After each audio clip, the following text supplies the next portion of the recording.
प्यारे बच्चों नमस्कार। तो आप सभी लोगों का बहुत बहुत स्वागत है अपने चैनल IR कोचिंग सेंटर में। तो बच्चों, उम्मीद करता हूँ कि आप सभी लोग स्वस्थ होंगे, अच्छे से पढ़ रहे होंगे। तो भाई इसी बात पर हम लोग वीडियो स्टार्ट कर रहे हैं और प्रश्नावली 5.2 में प्रश्न नंबर 4 से हम लोग अब आगे बढ़ेंगे। बाकी इसके पहले सब सीरियल वाइज कंप्लीट कराया जा चुका है, ठीक है। तो फिर देखा जाए भाई क्या है प्रश्न नंबर 4। प्रश्न नंबर 4 में कह रहा है कि एक AP 3, 8, 13, 18 है, इसका कौन सा पद 78 है। मतलब कि बिल्कुल ही आसान क्वेश्चन, AP दिया गया है, कौन सा पद 78 है, कौन सा पद अर्थात n का मान ज्ञात करना है, n का मान, ठीक है। बाकी AN का मान 78 लेकर चलेंगे हम लोग, AN का मान 78 लेकर चलेंगे और बाकी n का मान ज्ञात करना है, कौन सा पद, ठीक है। तो इसके लिए भाई देखो जी, सबसे पहले तो ये हम जो है यहाँ पर AN वाला फार्मूला यूज करना है, AN। अब AN का फार्मूला तो पता ही है, तो उसमें पहले थोड़ा सा हम लोग मान लें। माना ये प्रथम पद 3 हो गया, उसके बाद सार्व अंतर देखो जी ये घटाकर आएगा, ठीक है। और क्या है, और AN का मान 78 है, तो इसके अनुसार n का मान ज्ञात करना है। देख लो, बिल्कुल ही आसान क्वेश्चन, सिंपल एकदम। एक बार फार्मूला लगाकर आगे बढ़ जाएंगे, अभी आ जाएगा आंसर तुरंत। देखें जी, रखें ये 78, A का मान A की जगह पर, n का मान ज्ञात करना है, D का मान D की जगह पर, ठीक। अब इसे n का मान ज्ञात करना है तो भाई पता चल रहा है पहले 3 यहाँ से हटाया जाए, मतलब लेफ्ट में पक्षांतर किया जाए, ठीक है। तो पहले ये पक्षांतर कर दिए हम लोग, घटा दो, आया 75। अब देखो जी, अब 75 जो है 5 से डिवाइड हो जाएगा, तो इसीलिए 5 भी पक्षांतर कर दो। ये देखो जी, अब करो डिवाइड, ये आ जाएगा 15, ठीक है।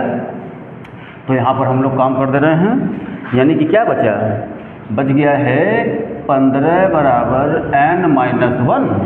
उसके बाद -1 का भी पक्षांतर लेफ्ट में, तो ये देखो जी, यानी कि n का मान आ गया 16। और मतलब कि अतः आंसर यहाँ कर दिया जाए, अतः 16 पदों का अतः 16वां पद 78 है, अतः 16वां पद 78 है आंसर। देखो जी कंप्लीट, ये आप लोगों का प्रश्न नंबर 4 ओके। ये बस यही इतना, एक बार फार्मूला यूज किया गया, आ गया आंसर तुरंत। तो भाई देखो जी, इसमें क्वेश्चन तो पढ़ कर ये निकालना ही है, जो ये हिंदी में लिखा हुआ जितने सारे ये क्वेश्चन है सब, इसमें तो हमें पढ़ कर निकालना ही है कि क्या क्या हमें पता है और क्या निकालना है। मतलब किस राशि का मान पता है, किस राशि का मान निकालना है, देख लो, ठीक है।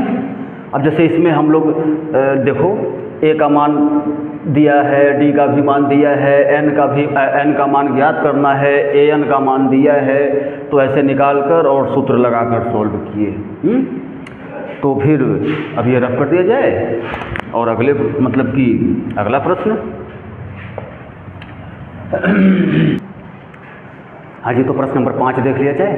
प्रश्न नंबर 5 में 2 भाग दिया गया है, तो इसमें पहला भाग हम लोग देख लें। प्रश्न नंबर 5 में कह रहा है कि निम्नलिखित समांतर श्रेणियों में से प्रत्येक श्रेणी में कितने पद हैं, अर्थात n का मान ज्ञात करना है। देख लें, तो यानी कि ये पहला पार्ट हम लोग सॉल्व कर रहे हैं, बिल्कुल ही आसान क्वेश्चन। तो प्रथम पद तो 7 हो गया, देखो जी एकदम साक्षात दिखाई दे रहा है।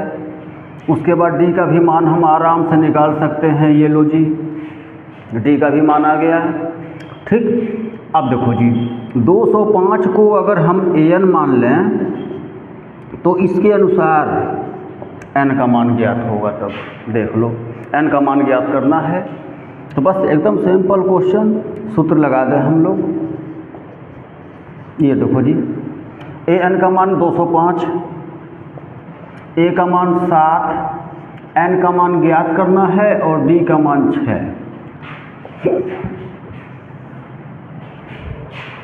देखो अब 7 का पहले पक्षांतर किया जाए, n-1 इंटू डी। देखो उसके बाद ये घटाया जाए तो ये आ जाएगा 198। देखो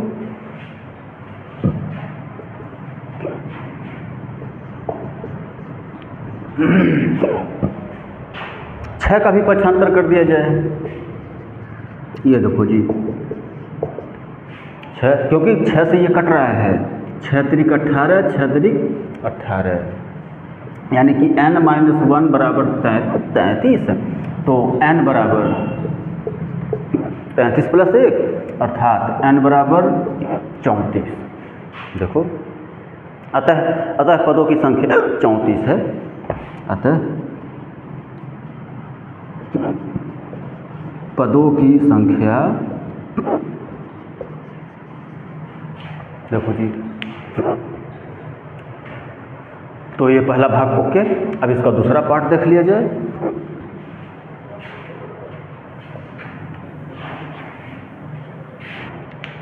चलो जी, इसका दूसरा पार्ट, इसके दूसरे पार्ट में भी काम वही करना है, हमें पदों की संख्या बतानी है। उसके बाद देखें हमें तो सब कुछ पता चल रहा है, यहाँ पर a बराबर 18, डी का भी मान देखो हम निकाल सकते हैं बिल्कुल। तो जो हमें पता है पहले वो सब निकाल रहे हैं, ठीक है। उसके बाद हमें पदों की संख्या ज्ञात करनी है, तो भाई ज्ञात कर लेंगे।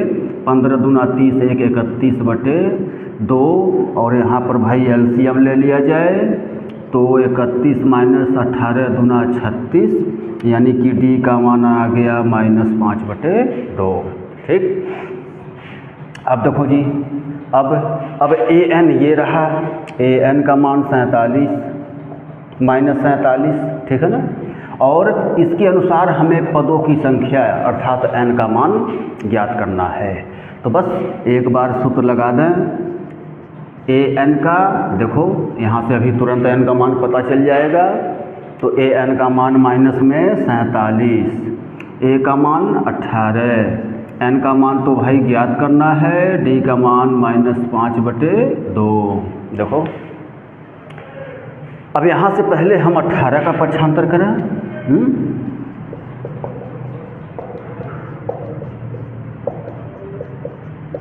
देखो भाई 18 का पक्षांतर हुआ पहले, तो 18 मतलब अब ये जोड़ेंगे, अब माइनस माइनस प्लस यानी अर्थात जोड़ेंगे, तो 8 7 15, 4 1 5 1 6, -65 आया।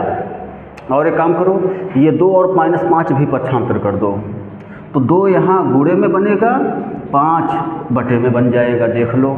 तो यहाँ पर बच गया है n-1, और उसके बाद देखो जी, अब माइनस से माइनस कैंसिल और इससे ये कैंसिल हुआ, क्या मिला, n-1 बराबर 13 दूना 26, ठीक।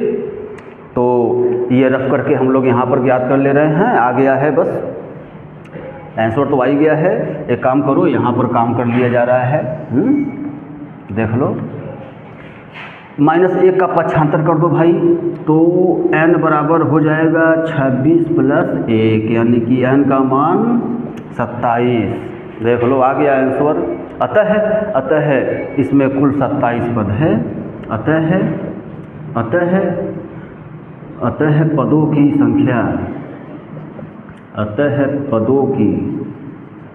संख्या, बराबर 27। ये आंसर देखो जी। तो इसका ये दूसरा पार्ट क्लियर, अर्थात प्रश्न नंबर 5 भी ओके फाइनल, ठीक। तो बस इस वीडियो में रहने दिया जाए इतना ही। और अब प्रश्न नंबर जो है 6 से हम लोग शुरू करेंगे अगले वीडियो में। तब तक आप लोग मस्त रहिए, खुश रहिए, पढ़ते रहिए, ठीक है।